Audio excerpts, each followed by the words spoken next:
Elon reposted this. Multiple Democrat NGOs have coordinated attack on Tesla dealership staff and vehicle. Last night, a number of cyber trucks were torched in Seattle. Democrats are becoming increasingly more desperate and violent. This is crazy. Now, I'm just gonna throw this out there. Democrat NGOs? What Democrat NGOs are organizing these? Democrat NGOs? There's a US, like, what? What does that even mean? Like, there are like groups that go out and like pay people to do like, hey, we're gonna hold a conference here on this one. I have never heard anything like this. You know what it is? There's people who don't like Elon and don't like the rich. Some of them are like hardcore communists. Some of them are liberals. They're all over the place, but all of them just become Democrat because they're fighting the Democrats. So anytime somebody does anything that he doesn't like, Democrats, the Democrats did that, the Democrats did this, because we're going to war with the Democrats. And this kind of off the cuff, like, this is crazy. Democrat NGOs did this. Whoa. We've been inoculated by Trump in our politics by this type of just nonsense, right? But the rest of the world has not been inoculated. And I want to show you two examples of this. The first of an American senator, Senator Mark Kelly, and then of the foreign minister of Poland. Here is Senator Mark Kelly, a former astronaut and current senator from the state of Arizona. He was being considered to be Harris's VP pick until he was beaten out by Waltz. Just left Ukraine. What I saw proved to me we can't give up on the Ukrainian people. Everyone wants this war to end, but any agreement has to protect Ukraine's security and can't be a giveaway to Putin. Let me tell you about my trip and why it's important we stand with Ukraine. Okay, and then there's a whole thread where he talks about what he saw, his trip, his experience. You get the idea, you know. He gives his, you know, his version of why we should support Ukraine. The usual, like, deterring future aggression, the Budapest Memorandum, they gave up their atomic weapons for our security, we should consider their security, American credibility. You get the idea. Of course, their fight for democracy. Well, Elon Musk responded to this, even though he wasn't even mentioned. You are a traitor. You are a traitor. Mind you, the treason in question is wanting to continue to support Ukraine and not pulling the rug from underneath them. The reason he is a traitor is because he is not brown-nosing Elon. If he is not worshiping Elon, if he's not worshiping Trump, if he's not worshiping their plans for remaking the world, if there's people that disagree with you, they're traitors. They're not people who love the country in a different way. They're not people who want the same things that you and me do, but, you know, they just don't believe that this is the way to go about it. They're not people who have good intentions but are misguided. They're not people who we just have political differences with. No. You don't want to backstab Ukraine. You are a traitor to America. Now, look, somebody could say, like, oh, come on, guys. Dylan, you know, this is really about, like, we only care about America first. Bullshit. Bullshit. This isn't about America first. This isn't about choosing America first. This isn't about America's interest that Elon Musk is saying this. Or like, oh, we only support, you know, we should only spend this money at home for America because we got so much debt. Okay. When is Elon Musk going to call Donald Trump a traitor for sending aid to Israel and not bringing about peace instead? When we have so much debt, why are we sending aid to Israel? Does that make him a traitor? Does it? Like, what? These words mean nothing. Elon Musk butchers the English language, not only from the annoying way he speaks, but also from the way he pulls and sucks any meaning from any word, filling our space with so much useless information, calling a feed of garbage where anyone can say anything news. That's not news. That is a mess. That is an unfiltered stream. That is news the same way taking a cup, dipping it in the river, and drinking it is a nice cup of water. If you do not filter it, if you do not control it, if you do not make sure that you're only following reliable sources, then it's not only not news, you're almost deliberately misinforming yourself. This is what that man, Elon Musk, has contributed as of recent to the American project. Of course, there's SpaceX and there's Starlink, but that's the platform that we're deriving this from. Mind you, by the way, Mark Kelly, he flew like 39 combat missions over Iraq. He's piloted a space shuttle on 4 separate occasions. He is a traitor because he wants to support Ukraine. This is Ukraine derangement syndrome. That's what this is. This is anti-Ukraine hysteria, where somebody, they see the colors blue and yellow, and they start having a seizure. They start seizing out. They just can't stand that these Ukrainians won't roll over. Why won't they behave like a proxy state? Everyone told me they were a proxy state. Why won't the Ukrainians do what we tell them to do? I thought they were our puppet. Why won't they dance when we say dance? That's why they're angry. Because the Ukrainians will not let Elon do to them what he tried to do to those boys in Thailand and to the rescue drivers or to any other things where he's spontaneous charity becomes a strangling of whatever cause he's trying to support. Let's look at a few more. Let's move. By the way, Mark Kelly, his brother responded as well. Well, no, this is not his brother. One second. This is him. Just got back from 36 hours to Ukraine with my brother Scott. Wanted to share a story from while we were there. At the hospital, we talked with a wounded Ukrainian soldier. I asked him what he thought about the change in U.S. policy. His response in English was, "What the fuck?" I just wanted to read that quick. Next, let's move on to this post.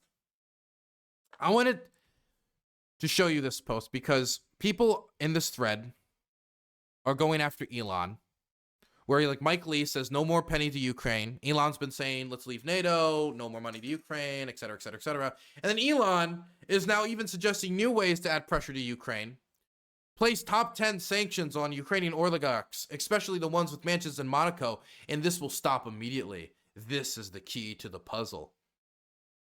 Okay, then do it. Do it. You're not the opposition anymore. You don't get to just float ideas like this and then twiddle your thumbs like a child. If this would end the war, is just sanctioning 10 oligarchs, then do it. Do it. It wouldn't end the war. That's why they're not doing it. That's why Trump's not doing it. And it's just him virtue signaling. But then someone responds and says, I agree. Anyone engaged in corruption should be sanctioned. But also, you got to stop pretending that Putin is the aggressor. Ukraine is the victim. Knock it off with that nonsense. You seem to focus only on criticizing Ukraine, but not Putin for some reason. And then Elon responded, I literally challenged Putin to 101 physical combat over Ukraine. And my Starlink system is the backbone of the Ukrainian army. Their entire front line would collapse if I turned it off.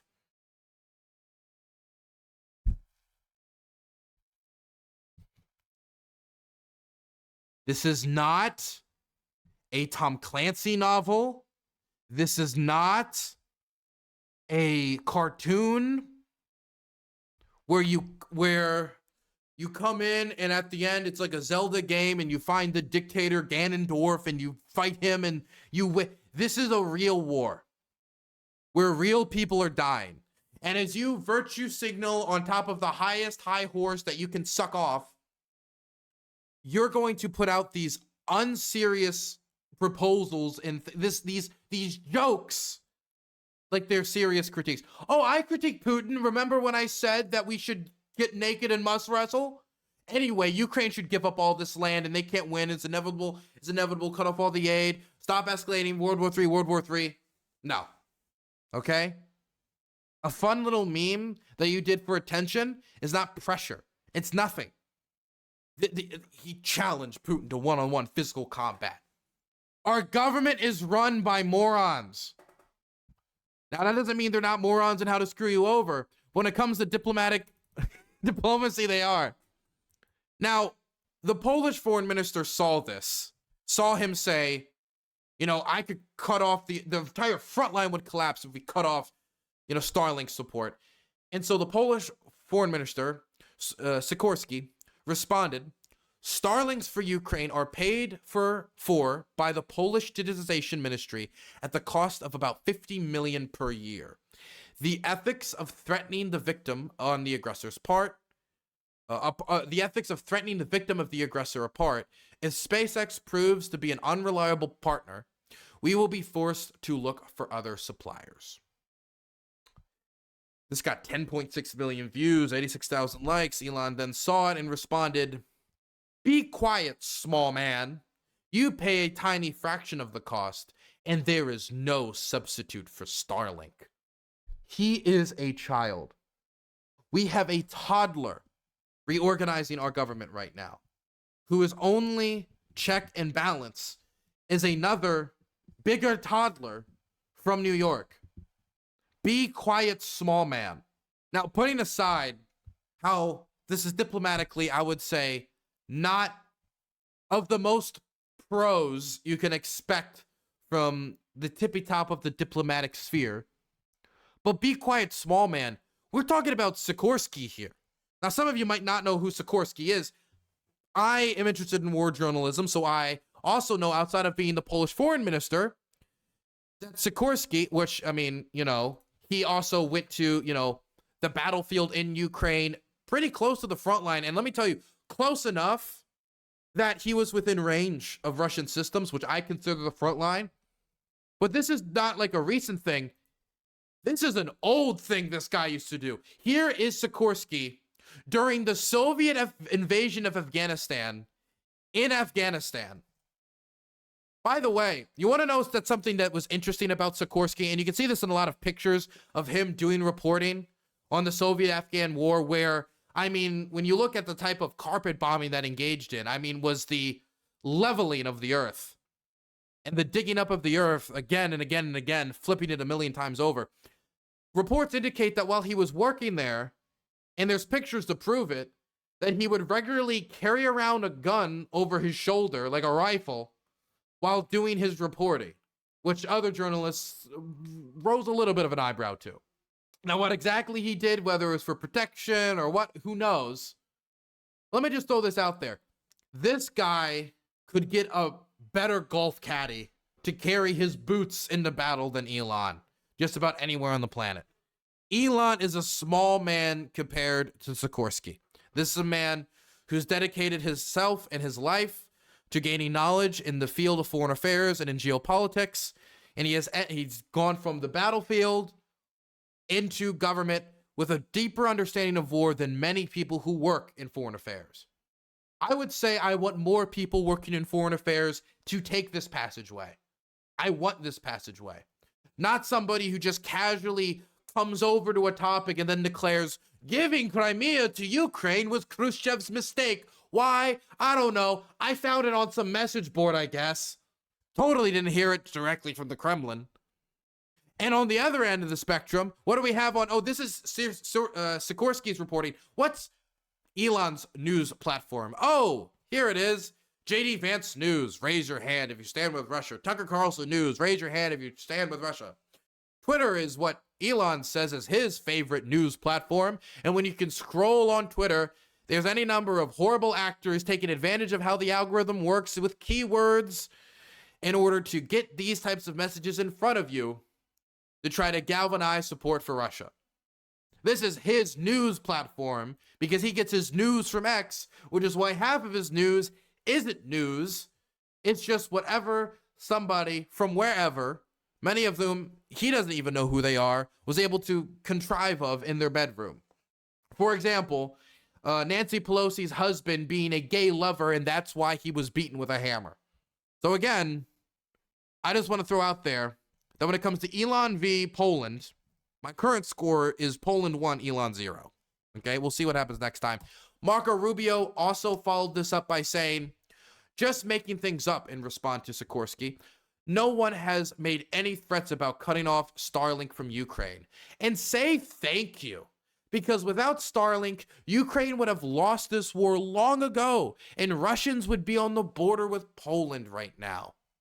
Sikorski responded, "Thank you, Marco, for confirming that the brave soldiers of Ukraine can count on the vital internet service provided jointly by the United States and Poland. Together, Europe and the United States can help Ukraine to achieve a just peace." Marco, from all the reports I'm reading, is marginalized from the Trump administration. He's learning about foreign policy decisions from news broadcasters, not even his own staff or the White House himself. Meaning, not only is he not informed, but it also makes you question exactly how much influence he's having on these key decisions. Is this an attempt for him to be like, hey, bark like a dog for me, so Trump likes me? But haha, say thank you. Ha, remember JD Van? Hey, he said thank you. So you say they say thank you. Haha, say thank you. Ha. Is that what this is? Is this like him trying to win over Trump's favor by attacking a foreigner? Is this him just trying to be funny to catch Trump's attention, to try to rise above just being little Marco forever? I have no clue. But also, the idea that without Starlink, Ukraine would have lost this war long ago. This is just silly stupid. Really? Starlink was what's holding it all back? Oh God, we were gonna hold Kiev, but I heard Starlink's no longer with us. We surrender. We'll all be Russian now, is what would have changed. The Russians did not invade with enough soldiers to capture the country. They didn't. Whether or not Starlink helped, but the idea that Starlink was the difference between Lviv being a Russian oblast, this is exaggeration for the effect of, we hold all the cards. Ukraine holds none of the cards. We are the reason Ukraine exists. Ukraine, what did they do? They did nothing. Did they bleed? Did they die? I guess a little, but who really, whatever. What matters is Elon and Donald Trump saved the world in Ukraine. We, America, are the reasons that Ukraine is standing. Ukrainians, the only reason they held them back was because of Starlink and Elon's brilliance and how big and strong Trump is. And oh God, it's all just aimed at trying to win his favor. It's all court politics. If you view the behavior of Trump's foreign policy team not through the viewpoint of necessarily always, hey, what's the best interest of the United States, but also include the lens of court politics. Like a one advisor trying to rise above another advisor in the king's favor. I think a lot of this starts to make much more sense, especially when you read posts like this from Little Marco. Last message from Elon Musk on the matter. Exactly. To be extremely clear, no matter how much I disagree with Ukraine policy, Starlink will never turn off its terminals. Let me read that again. Starlink will never turn off its terminals. I am simply stating that without Starlink, the Ukrainian lines would collapse, as the Russians can jam all other communications. We would never do such a thing or use it as a bargaining chip. Okay, number one, it's not true that the Ukrainian lines would not collapse. At the start, it wouldn't have collapsed. And while it probably would be more difficult, and Starlink is useful due to the fact that you can access your communications basically at any point as long as you got a clear view of the sky, the idea that it's the only communication systems available on the battlefield and that the Ukrainians couldn't establish communication lines, they could. It would just take a lot more effort, would take a lot more diversion. It would probably, in the process, depending on how the rug was pulled, considering that all support has been tugged so far in a rug pull, it could also lead to people dying. But the idea that without Starlink, with Starlink, Ukraine exists. Without Starlink, Ukraine does not exist. That is the way that Marco Rubio's framing it. That is the way Elon Musk is framing it. As if the Ukrainians exist due to the compassion of Elon, not due to their struggle for their own independence. Very very generous of Elon. Hey. Elon has said one thing and done another many, many times. Yes, that is true. And we might see that once again.